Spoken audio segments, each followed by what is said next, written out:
আপনি নিজেকে ছোট মনে করলে আল্লাহ আপনাকে বড় বানায় দিবে।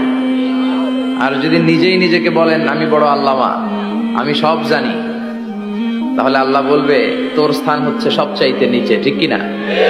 আবু নওয়াস একজন কবি ছিলেন, উনি বলেছেন ওয়াকুল্লি মাইয়াদাই ফিল ইলমি ফালসাফাতান হাবাসতা শাইআন ওয়া গাবাত আনকা আশিয়াউ।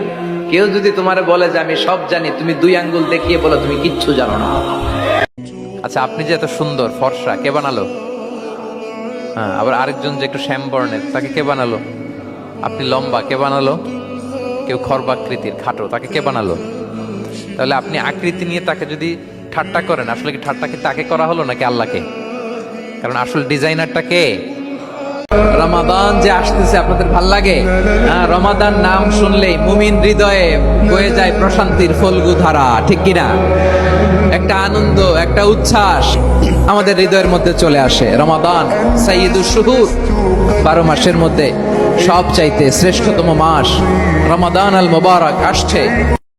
মেহমান আপনার রিজিকে ভাগ বসাতে আসে না, সে তো তার রিজিক নিয়ে আসে, সে আরো এসে আপনার রিজিকে বরকত ঢুকিয়ে দিয়ে যায়। চিল্লা এখন ঠিক কিনা?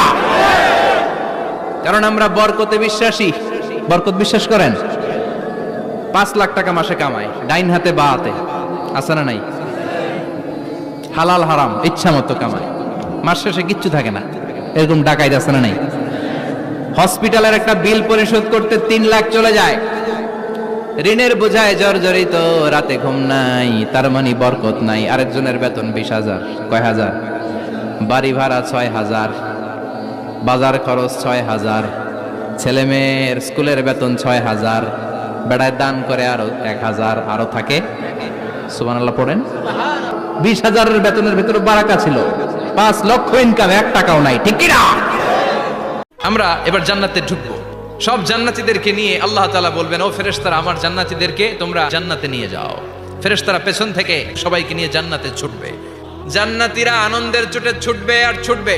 ছুটতে ছুটতে ছুটতে ছুটতে হঠাৎ করে বিশাল একটা ওয়েলকামিং রিসেপশন গেট পেয়ে যাবে। এত চমৎকার জায়গা, এই জায়গাটারে জান্নাতীরা দেখে জান্নাত মনে করে ওইখানেই বসে যাবে। ফেরেশতারা বলবেন, নো, আপনারা ভুল করছেন, এটা জান্নাত না, এটা জান্নাতের গেট।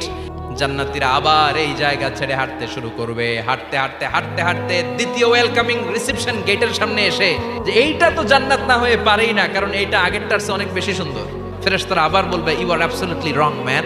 আবার জান্নাতীরা ছুটবে। 3 নাম্বার গেট পেরিয়ে সব জান্নাতীদেরকে নিয়ে ফেরেশতারা আসল জান্নাতের দরজায় আসবে। আসল দরজা দিয়ে যখন জান্নাতের ভেতরে জান্নাতীরা ঢুকবে, জান্নাত দেখে তারা অবাক। সব মানুষগুলো আনন্দের চোটে তাদের মুখ দিয়ে একটা শব্দ বের করবে, শব্দটা হলো আলহামদুলিল্লাহ।